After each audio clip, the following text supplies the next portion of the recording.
నమస్తే, welcome to మా Telangana news. పశ్చిమ బెంగాల్లో హిందువులపై జరుగుతున్న దాడులను నిరసిస్తూ విశ్వ హిందూ పరిషత్ ఆధ్వర్యంలో ఆనంద్బాగ్ చౌరస్తాలో నిరసన కార్యక్రమం చేపట్టారు.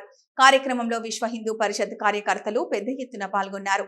ఈ సందర్భంగా విశ్వ హిందూ పరిషత్ నాయకులు మాట్లాడుతూ దేశ పార్లమెంటులో ప్రవేశపెడుతున్న చట్టాలపై నిరసన పేరుతో హిందువులను చంపుతున్నారని, పశ్చిమ బెంగాల్లో హిందువులపై జరుగుతున్న దాడులను తీవ్రంగా ఖండిస్తున్నామని, తక్షణమే పశ్చిమ బెంగాల్లో రాష్ట్రపతి పాలన విధించాలని డిమాండ్ చేశారు.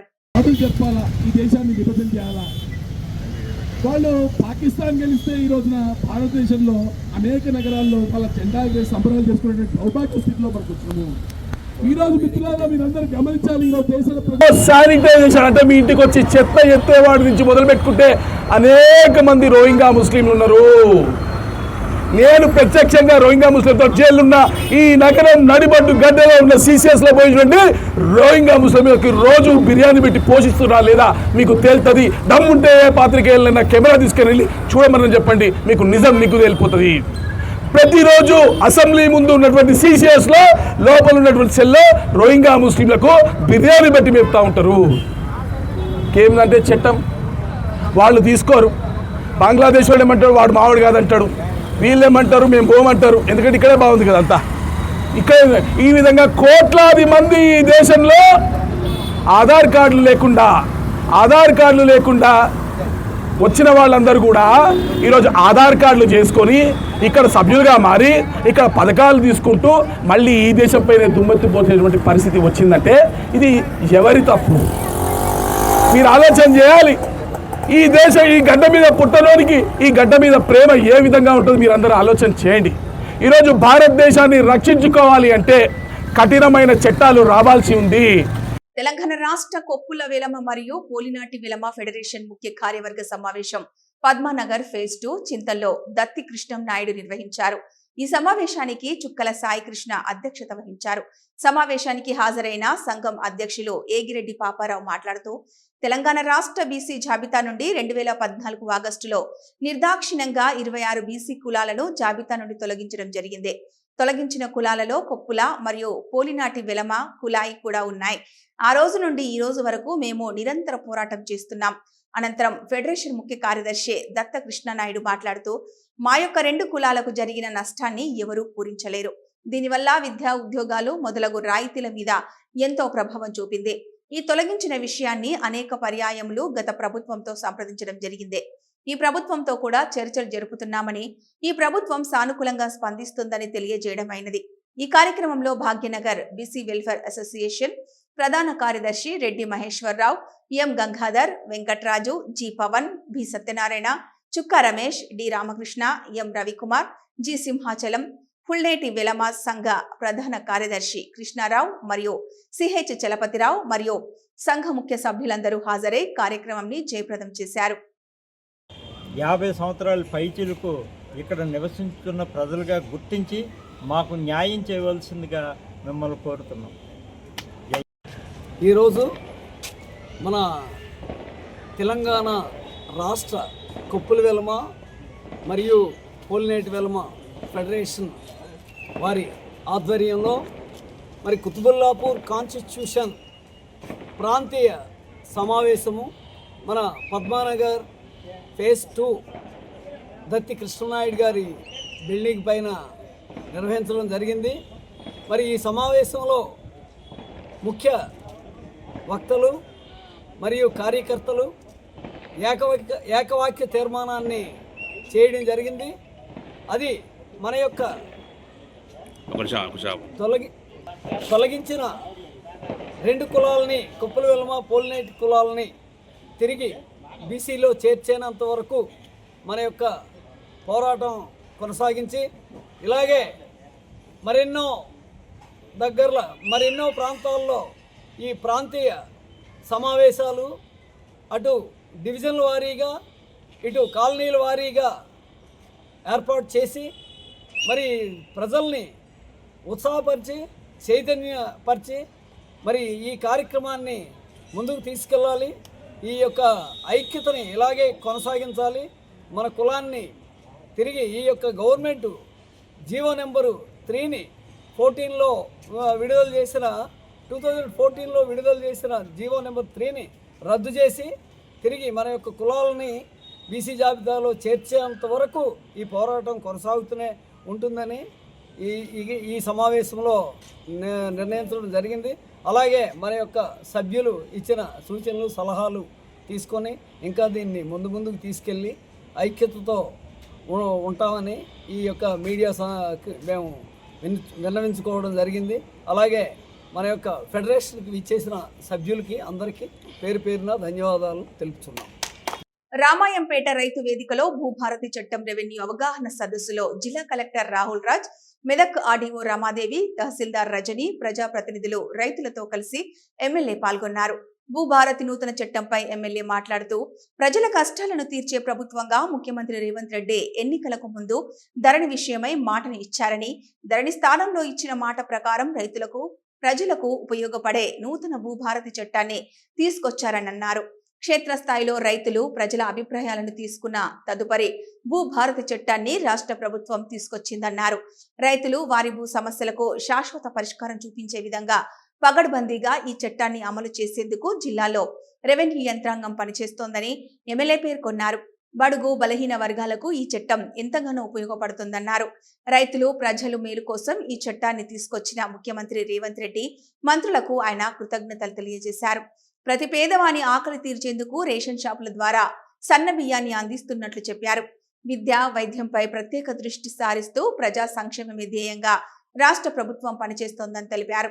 పేద విద్యార్థులకు నాణ్యమైన గుణాత్మక విద్యను అందించిన వారు ఉన్నత స్థానంలో స్థిరపడాలనే ఉద్దేశంతో రామాయంపేట పట్టణంలో 200 ఎకరాలలో పాఠశాలలు నిర్మించి విద్యా అభివృద్ధికి కృషి చేయనున్నట్లు చెప్పారు. భూభారతి చట్టంపై జిల్లా కలెక్టర్ రాహుల్ రాజ్ మాట్లాడుతూ సమస్యల పరిష్కారం కోసం రాష్ట్ర ప్రభుత్వం తీసుకొచ్చిన భూభారతి చట్టం మార్గదర్శకాలను రైతులు ప్రజలకు తెలియజేసేందుకు జిల్లాలో అవగాహన సదస్సులు నిర్వహిస్తున్నట్లు పేర్కొన్నారు. భూభారతి చట్టంలో భూ సమస్యల పరిష్కారం కోసం కొత్త రూల్స్ వచ్చాయన్నారు. నూతన చట్టం రూల్స్ గురించి తహసీల్దార్, నాయబ్ తహసీల్దార్ కి ఆర్ఐలకు కలెక్టరేట్లో అవగాహన కార్యక్రమాన్ని నిర్వహించినట్లు తెలిపారు. ప్రతి ఒక్కరికి నూతన చట్టం భూభారతి, దానిలోని అంశాల పట్ల అవగాహన పెంపొందించుకోవాలన్నారు. ఈ రెవెన్యూ చట్టం కొత్త భూభారతి చట్టం పైన అవగాహన సదస్సులు అనేది ప్రతి మండలంలో కూడా పెట్టడం జరుగుతుంది. ఆ దాంట్లో భాగం ఈరోజు మనము ఇక్కడ రామాయంపేటలో కూడా మనం పెట్టడం జరుగుతూ ఉంది. సో దీంట్లో మనం చూసినట్టయితే పాత రెవెన్యూ యాక్ట్ ప్రకారంగా మనకు ధరణి వచ్చింది. సో ఆ ధరణి వచ్చినాక చాలా మంది మేము ఆ ప్రజావాణి అప్పుడు కూడా చాలా మంది చూస్తూ ఉంటాం. సో వాళ్ళందరూ కూడా ప్రజలు చాలా మంది కూడా వచ్చి మేమే భూమిని ఒక 20 ఏళ్ళ నుంచి 30 ఏళ్ళ నుంచి మేమే దొరుకుంటా ఉన్నాం సార్, మేమే మా కబ్జాలనే భూమి ఉంది, బట్ ఇప్పుడు పట్టా చూస్తే వేరే ఎవరి పేరు మీద వచ్చింది పట్టా, అది ఎట్లా వచ్చిందో కూడా మాకు అర్థమైతలేదు. దయచేసి మా పేరు మీద పట్టా చేసి మన ప్రభుత్వ పథకాలు ఏవైతే ఉన్నాయో మాకు వచ్చేటట్టు చూడండి అనేసి చెప్పడం జరుగుతూ ఉంది. బృందానికి, మా ప్రింట్ అండ్ ఎలక్ట్రానిక్ మీడియా సోదరులకు, నా ముందున్నటువంటి మహిళా సోదరులకు, రైతులకు, రైతు సంఘాల నాయకులకు, నా ముందున్నటువంటి మీ అందరికీ కూడా, మా రామాయణపేట మండల్ ముఖ్య నాయకులకు, నా ముందున్నటువంటి మీ అందరికీ కూడా పేరు పేరున మనస్ఫూర్తిగా హృదయపూర్వకంగా మరి నమస్కారాలు తెలియజేసుకుంటా ఉన్నాను. మరొక ధరణి అని చెప్పి మరి తేవడం జరిగింది. ఆ ధరణి ఎవరికి ఉపయోగపడ్డదంటే నలుగురికి ఉపయోగపడ్డదని చెప్పి ప్రజలందరూ కూడా చెప్తా ఉన్నారు. గత మాజీ ముఖ్యమంత్రి, వాళ్ళ కుటుంబ సభ్యులు, వాళ్ళ తప్ప ఇంకెవరికైనా ఉపయోగపడ్డదా అంటే ప్రజలందరూ కూడా మరి చాలా బాధపడుతున్న సమయం ఇది. అంటే ఇవాళ ఒకటే చెప్తా, మనది ప్రజల ప్రభుత్వము, ఇంద్రమ్మ రాజ్యం. ప్రభుత్వాలు ప్రజలతోటి ఏర్పడతాయి తప్ప వేరే ఇంకొకటి కాదు అని చెప్పి తెలియజేసుకుంటా ఉన్నా. కాబట్టి మా కాంగ్రెస్ ప్రభుత్వంలో మా ప్రజలే పాలిస్తారు.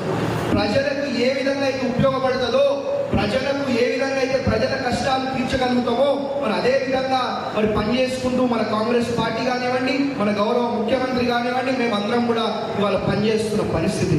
ఇలా భూమి కొలదుంటే ధరణిలు ఇంకో పేరు వస్తుండే, దాన్ని ఎవరిని అడిగే పరిస్థితి కూడా లేకుండే.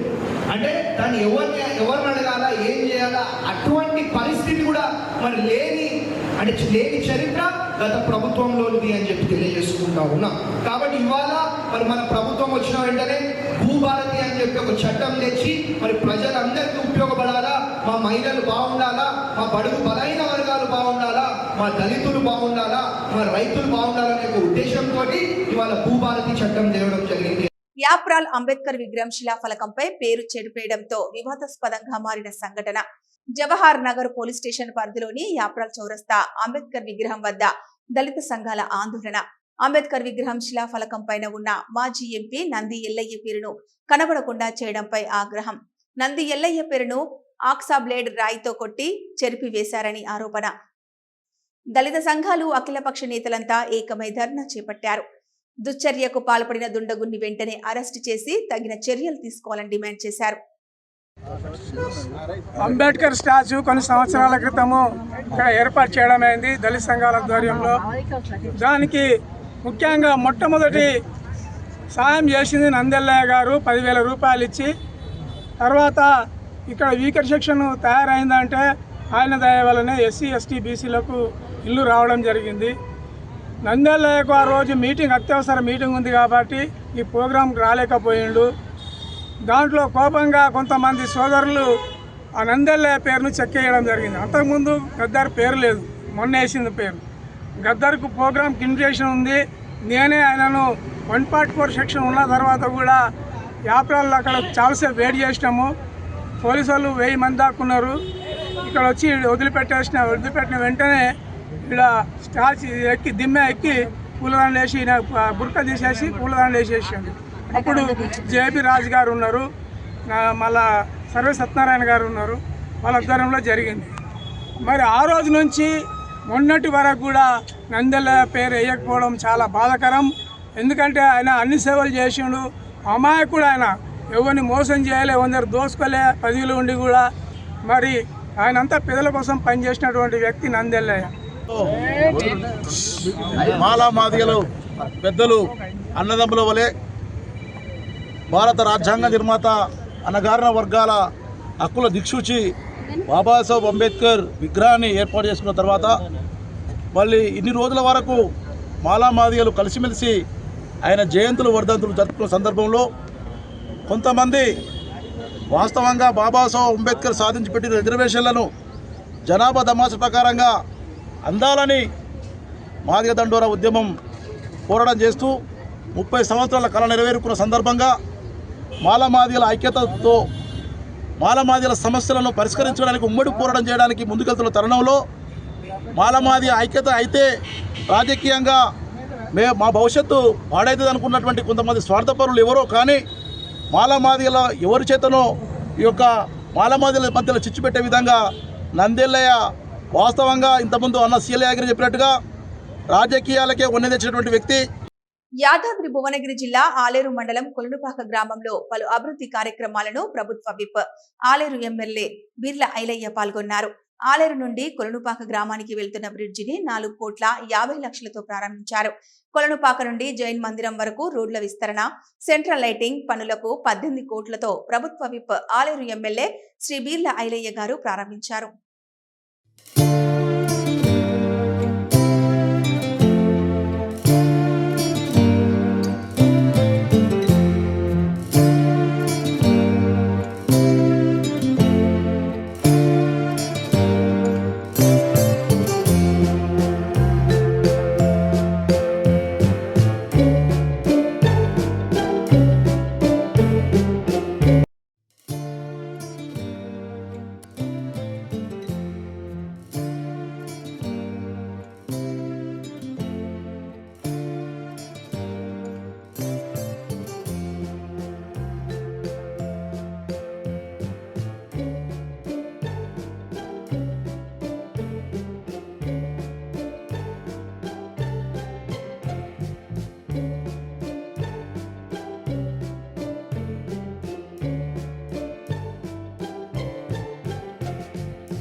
ప్రపంచ మానవాళి శాంతి కోసం సిలువ వేయబడిన యేసుక్రీస్తు పునరుద్ధానుడవడం కోసం రన్ ఫర్ జీసస్ చేపట్టినట్లు క్రిస్టియన్ మత పెద్దలు పేర్కొన్నారు. పెద్దపల్లి జిల్లా గోదావరికని ప్రధాన చౌరస్తా నుండి కార్పొరేషన్ టీ జంక్షన్ వరకు ఇంటర్ డినామినేషన్ పోస్టల్ ఫెలోషిప్ ఆధ్వర్యంలో చేపట్టిన రన్ ఫర్ జీసస్ లో తాజా మాజీ ఎమ్మెల్యేలు, ప్రజాప్రతినిధులు, క్రైస్తవులు అధిక సంఖ్యలో పాల్గొన్నారు. ప్రతి ఏటా గుడ్ ఫ్రైడే మరుసటి రోజు జీసస్ ఫర్ రన్ కార్యక్రమం చేపడుతున్నట్లు ఎమ్మెల్యే రాజ్ ఠాకూర్ పేర్కొన్నారు. మానవాళి సన్మార్గంలో నడిచి దేవునిలో ఐక్యమయ్యేందుకు ప్రభువైన యేసుక్రీస్తు బోధనలు ఉపయోగపడతాయని ఆయన తెలిపారు. ప్రతి ఒక్కరూ పరోపకారిగా ఉంటూ సేవా దృక్పథంతో మెలగాలని యేసుప్రభు బోధించారన్నారు. జీసస్ ప్రవచనలు చాలా పవిత్రమైనవి. సేవా నిరతిని, త్యాగాన్ని ప్రపంచానికి చాటి చెప్పిన భగవంతుడన్నారు. సర్వమత సమ్మేళనం పారిశ్రామిక ప్రాంత ప్రత్యేకతని, సంబంధ వర్గాలు కలిసి శాంతియుతంగా పండగలు చేసుకోవడం ఇక్కడి ఆనవాయితీ అన్నారు. నియోజకవర్గ ప్రజల ఆకాంక్ష మేరకు రామగుండాన్ని రాష్ట్రంలోనే నెంబర్ 1 గా మారుస్తానని ఆయన హామీనిచ్చారు. ఈ యొక్క ర్యాలీ ప్రోగ్రాం చేసినటువంటి ముఖ్య అతిథులు, మా ప్రియతమ నాయకులు, రామగుండ శాసనసభ్యులు మక్కన్ సింగ్ గారికి ప్రత్యేకమైన వందనాలు తెలియజేస్తా ఉన్నాను. మరి ముఖ్యంగా ఈ మధ్యకాలంలోనే గ్రేవ్ యార్డ్ యొక్క మరమ్మతుల కొరకు వారు ఫండ్ కేటాయించడం జరిగింది. వారికి కూడా కృతజ్ఞత తెలియజేస్తూ ఉన్నాను. మరి ముఖ్యంగా యేసుక్రీస్తు ప్రభుల వారి లోకానికి వచ్చి తన శిలువలో మరణించి ప్రపంచ మానవాళి ఉన్నటువంటి అజ్ఞానాన్ని, ప్రపంచ మానవాళికి ఉన్నటువంటి అసమాధానాన్ని తొలగించి శాంతిని వారు తెలియజేసి ప్రేమ సమాధానములతో మానవుడు జీవించాలని వారు తెలియజేసి ప్రపంచంలోని చీకటిని పారద్రోలడానికి, పాపమును తొలగించడానికి యేసుప్రభు శిలువలో మరణించి ఆయన మరలా పునరుత్థానుడై తిరిగి లేచి మరలా ఆయన తన ప్రజల కొరకు త్వరలో రాబోతున్నాడు. కనుక మానవులందరూ కూడా శాంతి సమాధానాలతో కలిసి జీవించాలని ఆయన బోధించిన బోధలు ఈ రోజున అనేకుల మహనీయులకు మార్గదర్శకంగా ఉన్నాయి. ఈ రోజున ఈ గోదావరికని పరిసర ప్రాంత ప్రజలు కూడా క్షేమముతో, సమాధానముతో, ఆనందంతో ఉండాలని మనసారా కోరుకుంటూ ఆ దేవాతి దేవుని ఆశీస్సులు ఈ ప్రాంత ప్రజలకి, మరి ముఖ్యంగా మన ప్రియతమ నాయకులకి ఉండాలని మనసారా IPF inter denomination pastors fellowship ఆధ్వర్యంలో మేము మనసారా వారిని దీవిస్తున్నాం. ఈ గోదావరికని ప్రాంత ప్రజలను కూడా దీవిస్తూ ఈ ర్యాలీని ప్రారంభిస్తున్నాం. Thank you. రామగుండం పారిశ్రామిక ప్రాంతంలో ఉన్నటువంటి క్రైస్తవ సోదరులందరూ కూడా ప్రభు అయినటువంటి యేసుక్రీస్తు సిలువకు వేయబడ్డటువంటి ఈ యొక్క దినం నాడు వారు ప్రపంచ మానవాళి కోసం జన్మించినటువంటి మా ప్రభువును ఏ విధంగా ఉన్నాడని రన్ ఫర్ జీసస్ ద్వారా ఇలా ఆందోళనలో ఉన్నటువంటి క్రైస్తవ సోదరులందరూ కూడా ఇలా ఈ యొక్క కార్యక్రమంలో పాల్గొనడం జరుగుతూ ఉంది. ప్రపంచ మానవాళి కోసం ప్రభు అయినటువంటి యేసుక్రీస్తు మళ్ళీ జన్మించినాడు. ప్రభు అయినటువంటి యేసుక్రీస్తు ఈ యొక్క ప్రభు ఇచ్చినటువంటి ఒక బైబిల్ ద్వారా ఇచ్చేటువంటి సూక్తులను ఈ ప్రపంచంలో ఉన్నటువంటి మానవాళ్ళంతా కూడా అనుసరిస్తూ ప్రపంచ మానవాళి కోసం ఐక్యతతోని ఈ రోజు ఈ యొక్క రన్ ఫర్ జీసస్ చేస్తా ఉన్నారు. రన్ ఫర్ జీసస్ లో పాల్గొంటున్నటువంటి ప్రతి ఒక్కరికి కూడా హృదయపూర్వకమైనటువంటి అభినందనలు తెలియజేస్తా ఉన్నాం. మా క్రిస్టియన్ బాంధవులందరూ కూడా ప్రతి సంవత్సరం గుడ్ ఫ్రైడే తర్వాత ఈస్టర్ అంటే మళ్ళీ జీసస్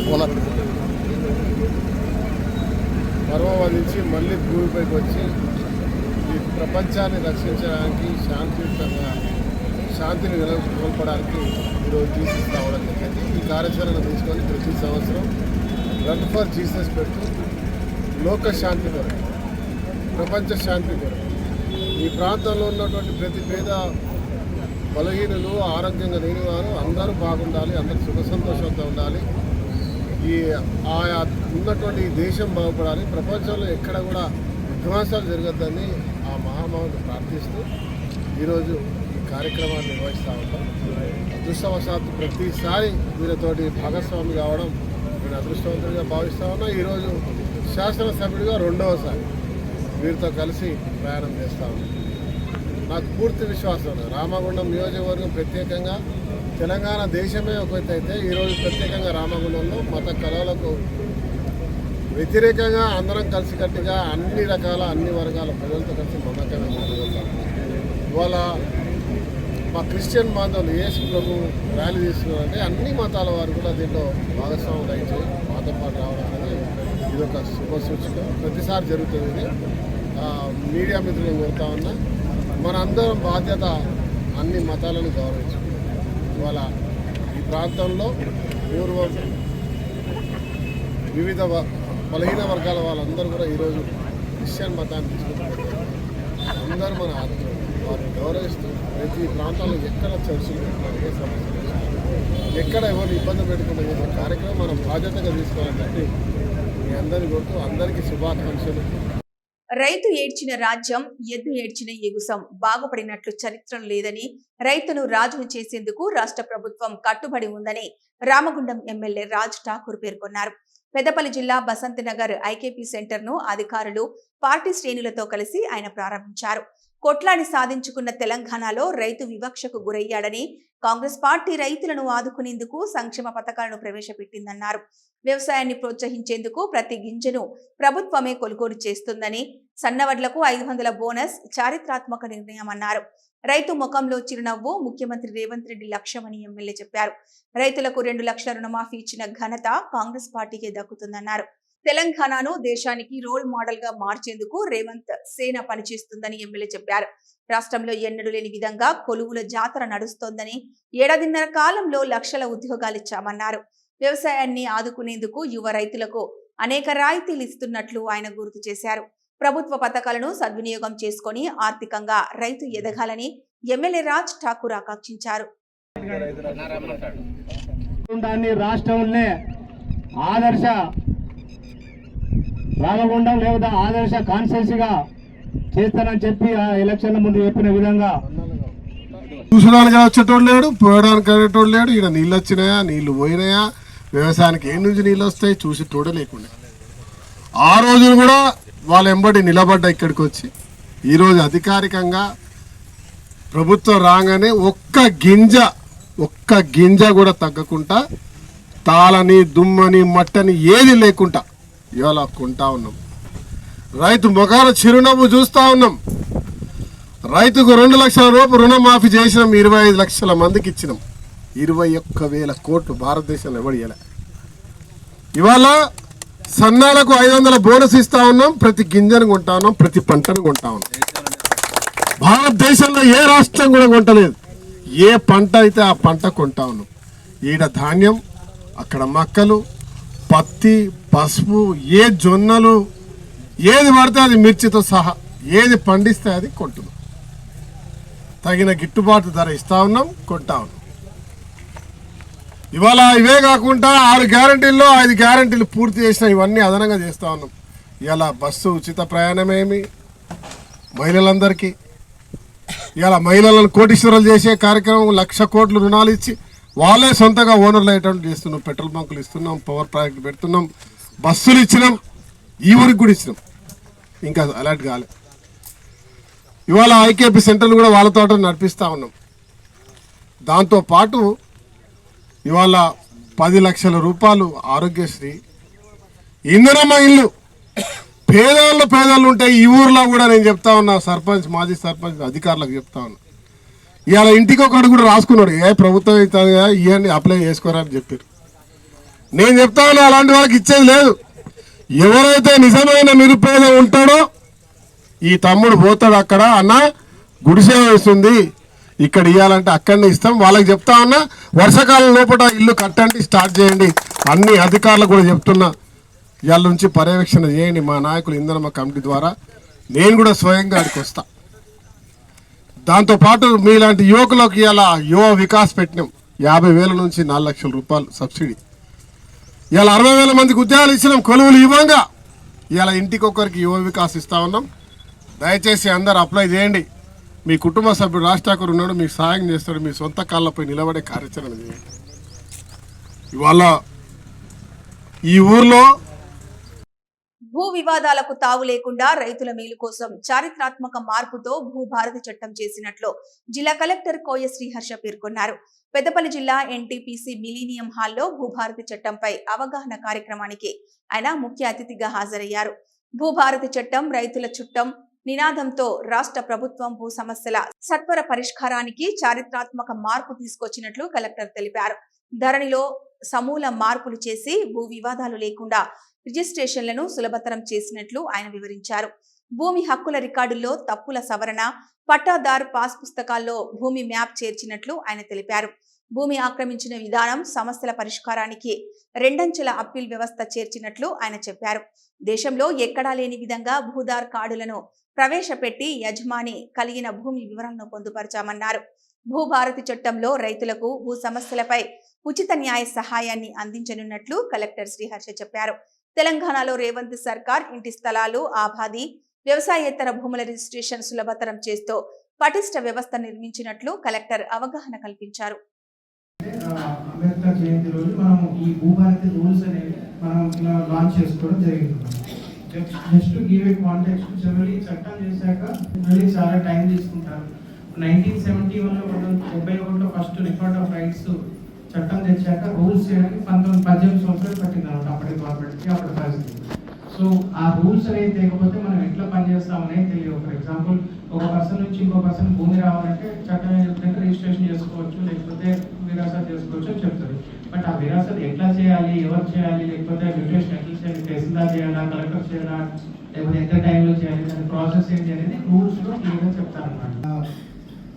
గవర్నమెంట్ ప్లాన్ ఏంటంటే మీకు ఇది లాంచ్ అయిన తర్వాత మీరు ఒక ల్యాండ్ కొన్నారు అంటే ఆ ల్యాండ్ ఇంత మన పాస్బుక్ లో ఉన్నది, నా పేరు వచ్చింది, ఎక్కడ సర్వే నెంబర్ ఎంత కొన్నామని వచ్చింది, ఆ టేబుల్ లాగా వేసుకుంటాం. ఇప్పుడు ఈ భూభారత్లో ఏం చెప్తుందంటే అది గవర్నమెంట్ ఒక డేట్ ఫిక్స్ చేస్తే ఆ డేట్ నుంచి ఆ పాస్బుక్ లో నా నెంబరే కాదు, నా మ్యాప్ కూడా, సర్వే మ్యాప్ కూడా బుక్ లోనే వచ్చింది. ఆ విధంగా గవర్నమెంట్ ప్లాన్ చేస్తున్నారు. సో దట్ ఇక పర్మనెంట్ గా ఒక బుక్ ఉంటే ఒక బుక్ లోనే అన్ని వచ్చేస్తాయి. ప్లస్ దాంతోపాటు భూదార్ వస్తుంది, లేకపోతే నా మ్యాప్ వచ్చింది, నా సర్వే నెంబర్ వస్తాయి, అన్ని ఒకే బుక్ లో వచ్చేట్లు గవర్నమెంట్ ప్లాన్ చేయడం జరుగుతుంది అనమాట. అవి గవర్నమెంట్ ప్లాన్ ఏంటంటే మీకు ఇది లాంచ్ అయిన తర్వాత మీరు ఒక ల్యాండ్ కొన్నారు అంటే ఆ ల్యాండ్ ఇంత మన పాస్బుక్ లో ఉన్నది, నా పేరు వచ్చింది, ఎక్కడ సర్వే నెంబర్ ఎంత కొన్నామని వచ్చింది, ఆ టేబుల్ లాగా వేసుకుంటాం అనమాట. ఇప్పుడు ఈ భూభారత్లో ఏం చెప్తుందంటే అది గవర్నమెంట్ ఒక డేట్ ఫిక్స్ చేస్తే ఆ డేట్ నుంచి ఆ పాస్బుక్ లో నా నెంబరే కాదు, నా మ్యాప్ కూడా, సర్వే మ్యాప్ కూడా బుక్ లోనే వచ్చింది. ఆ విధంగా గవర్నమెంట్ ప్లాన్ చేస్తున్నారు. సో దట్ ఇక పర్మనెంట్ గా ఒక బుక్ ఉంటే ఒక బుక్ లోనే అన్ని వచ్చేస్తాయి. ప్లస్ దాంతోపాటు భూదార్ వస్తుంది, లేకపోతే నా మ్యాప్ వచ్చింది, నా సర్వే నెంబర్ వస్తాయి, అన్ని ఒకే బుక్ లో వచ్చేట్లు ఇంకా స్టెబిలైజ్ అవ్వలేదు, లేకపోతే ఇంకా బెటర్ సిస్టమ్ అవసరం ఉంది అని గవర్నమెంట్ భావించి వీటన్నిటికంటే నాన్ అగ్రికల్చర్ ల్యాండ్, వ్యవసాయేతర భూములన్నింటికి సపరేట్ గా రికార్డ్స్ మెయింటైన్ చేసేటట్టు కూడా ఇందులో ఆప్షన్ ఇవ్వడం జరిగింది అనమాట. గ్రేటర్ వరంగల్ మున్సిపల్ కార్పొరేషన్ 14వ డివిజన్ యనుమాముల పరిధిలోని యనుమాముల వ్యవసాయ మార్కెట్ ఆవరణలో స్వరాజ్యం ఇందిరా మహిళా శక్తి క్యాంటీన్ ను వరంగల్ ఎంపీ శ్రీమతి కడియం కావ్య, వర్ధన్నపేట ఎమ్మెల్యే కెఆర్ నాగరాజు, వరంగల్ జిల్లా కలెక్టర్ శ్రీమతి సత్య శారదాదేవిలతో కలిసి ప్రారంభించారు. తొలుత క్యాంటీన్ నిర్వాహకులు MP Kavya, MLA Nagaraju, collector Satya శారదలకు పుష్పగుచ్చం అందజేసి ఘన స్వాగతం పలికారు. అనంతరం వారు క్యాంటీన్ నిర్వాహకులకు శాలువాతో సత్కరించి శుభాకాంక్షలు తెలియజేసి మంచిగా పనిచేసుకుని ఆర్థిక అభివృద్ధిలో ముందుకు సాగాలని పలు సూచనలు, సలహాలు చేశారు. ఈ సందర్భంగా ఎంపీ, ఎమ్మెల్యే మాట్లాడుతూ మహిళలను పారిశ్రామికవేత్తలను చేసి ఆర్థికంగా అభివృద్ధి చేయాలనే ఉద్దేశంతో ఇందిరా మహిళా శక్తి క్యాంటీన్లను ఏర్పాటు చేస్తున్నామన్నారు. మహిళలు ఉపాధి పొంది ఆదాయాన్ని పెంచుకొని అభివృద్ధి దిశగా అడుగులు వేయాలని తెలిపారు. మహిళా మనులు ఈ క్యాంటీన్ బాగా నడుపుకొని మరియు ఉన్నత శిఖరాలకు అధిరోహించాలన్నారు. ప్రభుత్వ పథకాల ద్వారా స్వయం ఉపాధి పొందడానికి స్వశక్తి మహిళలకు మహిళా శక్తి క్యాంటీన్లను తోడ్పడతాయని తెలిపారు. ప్రజా ప్రభుత్వంలో సీఎం రేవంత్ రెడ్డి గారు మహిళల అభ్యున్నతికి పెద్దపీట వేస్తూ తెలంగాణ ప్రభుత్వం 2025-2026 వార్షిక బడ్జెట్ లో మహిళా సాధికారికతకు అధిక ప్రాధాన్యత ఇచ్చిందన్నారు. ఈ కార్యక్రమంలో అడిషనల్ కలెక్టర్ సంధ్యారాణి, మార్కెటింగ్ శాఖ జేడి శ్రీనివాస్, జిల్లా మార్కెటింగ్ అధికారి Surekha, chamber of commerce chairman Bommineni Ravinder, కార్పొరేటర్లు తూర్పాటి సులోచన, సారయ్య, జున్ను శిభారాణి, అనిల్, మిప్మా, పిడి రేణుక, సిఇఓ శ్రీలత, టిఎంసి రమేష్, ఆర్పీలు సుకన్య, శ్రీలత, అధికారులు, స్థానిక ప్రజాప్రతినిధులు తదితరులు పాల్గొన్నారు.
మల్కాజ్గిరి నియోజకవర్గంలోని గౌతమ్ నగర్ డివిజన్ పరిధిలో సుమారు 15 కోట్లతో రిజర్వాయర్ శాంక్షన్ అయిన సందర్భంగా ఎమ్మెల్యే మర్రి రాజశేఖర్ రెడ్డి చిత్రపటానికి గౌతమ్ నగర్ 141వ division BRS corporator Sunitharamu Yadav ఆధ్వర్యంలో పాలాభిషేకం నిర్వహించారు. ఈ సందర్భంగా గౌతమ్ నగర్ డివిజన్ కార్పొరేటర్ సునీతారాము యాదవ్ మాట్లాడుతూ గౌతమ్ నగర్ డివిజన్ పరిధిలో ఎన్నో సంవత్సరాలుగా గౌతమ్ నగర్ డివిజన్ ప్రజలు త్రాగునీటి కోసం పోరాటాలు చేసేవారని, ఈ రోజు ఎమ్మెల్యే మర్రి రాజశేఖర్ రెడ్డి చొరవతో గౌతమ్ నగర్ డివిజన్ ప్రజల కళ సాకారమైందని కార్పొరేటర్ తెలిపారు. అయ్యన్ నగర్లో మా ఎమ్మెల్యే గారికి పాలాభిషేకం. ఒక మాట వాస్తవం, మా బస్తీ ఏర్పడి 40 సంవత్సరాల నుంచి మా నీటి సమస్య ఎదుర్కొన్న సందర్భంలో తెలంగాణ రాష్ట్రం వచ్చినాకనే ఇందిరానగర్కి నీళ్ళు వచ్చిన మాట వాస్తవము. ఈరోజు అయ్యన్ నగర్కి రిజర్వాయర్ రావడం, నీటి సమస్య ఉండడంతో మా ఎమ్మెల్యే గారి చొరవతో 14,95,00,000 ప్రభుత్వంతో కొట్లాడి శాంక్షన్ చేపించినందుకు అయ్యన్ నగర్, మా ఇందిరానగర్ కానీ, జేఎల్ఎస్ నగర్ కానీ, hill top colony, Ramanji Nagar కానీ రుణపడి ఉంటామని చెప్పేసి మా ఎమ్మెల్యే గారికి మేము ప్రత్యేకంగా ధన్యవాదాలు తెలియజేస్తున్నాం. ఈరోజు మా గౌతమ్ నగర్ డివిజన్లో ఈరోజు మేము మా స్థానిక ఎమ్మెల్యే అయినటువంటి మర్రి రాజశేఖర రెడ్డి గారికి ఈరోజు మా డివిజన్ పుర ప్రజల తరఫు నుండి మొత్తం గౌతమ్ నగర్ డివిజన్ ప్రజల తరఫు నుంచి ఈరోజు మేము పాలాభిషేకం చేయడం జరిగింది. ఎందుకంటే మేము స్థానికంగా కార్పొరేటర్గా గెలిచిన తర్వాత మేము ఎంచుకున్న 2 ప్రాజెక్టులు, ఒకటి రిజర్వాయరు, రెండోది ఆర్యూబీ, తర్వాత మూడోది వచ్చేసి ఎండోమెంట్ ల్యాండ్స్ గురించి. అందులో ఈరోజు మాకు ఎమ్మెల్యే గారి సహకారంతో రిజర్వాయర్ ఒకటి శాంక్షన్ అయింది. ఇది గత 4 సంవత్సరాల నుండి మేము తిరుగుతున్నాము ఈ రిజర్వాయర్ గురించి. కాకపోతే మాకంతా వెనుక నుంచి బ్యాకప్ లేకుండే ఇప్పుడు స్థానికంగా ఎన్నికైన మా మర్రి రాజశేఖర రెడ్డి అన్నగారి సహకారంతో ఈ ప్రభుత్వంలో ఉన్న కాంగ్రెస్ ప్రభుత్వంలో ఉన్న మంత్రుల దగ్గరికి, సీఎం దగ్గరికి, అధికారుల దగ్గరికి మా ఎమ్మెల్యే గారు పర్సనల్గా మమ్మల్ని తీసుకుని వెళ్ళి ఈ యొక్క ఫైల్ మూవ్మెంట్ చేయించి ఈరోజు 14,90,00,000 శాంక్షన్ చేసిన ఘనత మా మర్రి రాజశేఖర రెడ్డి అన్నకు దక్కుతుంది. ఇవి ఈ బులెటిన్ అప్డేట్స్. చూస్తూనే ఉండండి మా తెలంగాణ న్యూస్.